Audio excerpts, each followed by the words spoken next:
தவக்காலம் முதல் வாரம் வியாழக்கிழமை.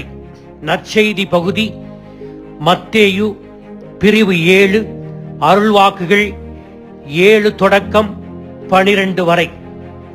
இறைவேண்டலின் ஆற்றல் மிகு தன்மையை பற்றி இயேசு இன்றைய நற்செய்தியில் பேசுகிறார். இன்றைய நற்செய்தி நீண்ட நெடிய பல உன்னதமான கருத்துக்களை பேசும் இயேசுவின் மலைப்பொழிவிலிருந்து எடுக்கப்பட்டது. கேளுங்கள், உங்களுக்கு கொடுக்கப்படும்; தேடுங்கள், நீங்கள் கண்டடைவீர்கள்; தட்டுங்கள், உங்களுக்கு திறக்கப்படும். இதிலே நமது உடலின் 3 அவயங்கள் செயல்படுகின்றன. 1, கேளுங்கள், வாய்மொழியாக கேட்கிறோம். 2, தேடுங்கள், இதயத்தால் மனத்தால் தேடுகிறோம்.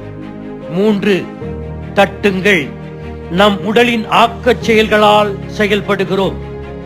இந்த பகுதியில் இயேசு இறைவேண்டலின் விளைவை பற்றி பேசுகிறார் என்று நான் என்னுடைய முதல் வாக்கியத்திலேயே சொல்லி இருக்கிறேன். கேளுங்கள், எதை கேட்க வேண்டும்? முதலாக இந்த தவக்காலத்தில் அதிக நேரம் இறைவேண்டலில் ஆழமாக ஈடுபடும் போது நமக்கு முதலாக ஏற்படுகின்ற உணர்வு, நான் கடவுளை முழுமையாக சார்ந்திருக்கிறேன். நாம் யாரை சார்ந்திருப்போம்? நல்லவர்களைத்தான் சார்ந்திருப்போம். எனவே தந்தையாகிய கடவுள் நல்லவர், நன்மைத்தனம் மிக்கவர். எனவே நமக்கு நல்லது செய்யத்தான் தந்தையாகிய கடவுள் விரும்புவார். எனவே நாம் எதை கேட்டாலும் தந்தையாகிய கடவுளுக்கு தன் மகனுக்கும் மகளுக்கும் என்ன கொடுக்க வேண்டும், எப்படி கொடுக்க வேண்டும், எப்போது கொடுக்க வேண்டும் என்பது நன்றாக தெரியும். ஏனென்றால் காலத்தை அவர் முழுமையாக அறிந்தவர். நமது கடந்த காலத்தையும் நிகழ்காலத்தையும் எதிர்காலத்தையும் அறிந்த நம் தந்தையாகிய கடவுள் நமக்கு சிறந்தவற்றை எந்த நேரத்தில் கொடுக்க வேண்டும் என்பதை அறிவார். அப்படிப்பட்ட கடவுள் நமக்கு தீமையை செய்ய மாட்டார் என்பதை இயேசு 2 உதாரணங்களுடன் விளக்குகிறார். தந்தையிடம் பிள்ளை அப்பம் கேட்டால் கல்லை கொடுக்க மாட்டார். அதே போல மீனை கேட்டால் பாம்பை கொடுக்க மாட்டார். இப்படி தீயோராகிய நமக்கே நம் பிள்ளைகளுக்கு நன்மை செய்ய வேண்டும் என்று நினைக்கின்ற போது எல்லா நன்மைக்கும் ஊற்றாகிய தந்தையாகிய கடவுள் தன் மகனுக்கும் மகளுக்கும் நன்மையை செய்ய தவறமாட்டார். 2, தேடுங்கள்.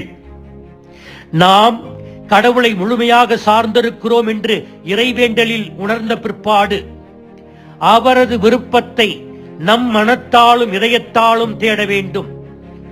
அப்பா தான் விரும்புவதை தன் பிள்ளைகளின் நன்மைகளுக்காக சிறந்தவற்றை சிறப்பான முறையில் செய்வார் என்பதை நம்ப வேண்டும். எனவே இறைவேண்டல் என்பது கடவுளிடம் நம் விருப்பத்தை திணிப்பது அல்ல, மாறாக கடவுளின் விருப்பத்தை ஆய்ந்து அறிந்து ஏற்றுக்கொள்வது. நமது வாழ்க்கையில் நடப்பது எதுவும் கடவுளுக்கு தெரியாமல் அவருடைய அனுமதி இல்லாமல் நடப்பதில்லை. எனவே இறைவேண்டலில் இறைவனின் விருப்பத்தை இதயத்தில் தியானித்து அதனை தேட வேண்டும். நம் வாழ்க்கையின் மகிழ்ச்சிகரமான தருணங்கள், சோகங்கள், நோய்கள் இவையெல்லாம் நம் நன்மைக்காக கடவுளால் அனுமதிக்கப்படுகின்றன என்கின்ற ஆழ்ந்த விசுவாசத்தோடு கடவுளின் திருவுளத்தை நாட வேண்டும். 3, தட்டுங்கள். தொடர்ந்து கேட்டுக்கொண்டே இருக்க வேண்டும், தொடர்ந்து தேடிக்கொண்டே இருக்க வேண்டும்.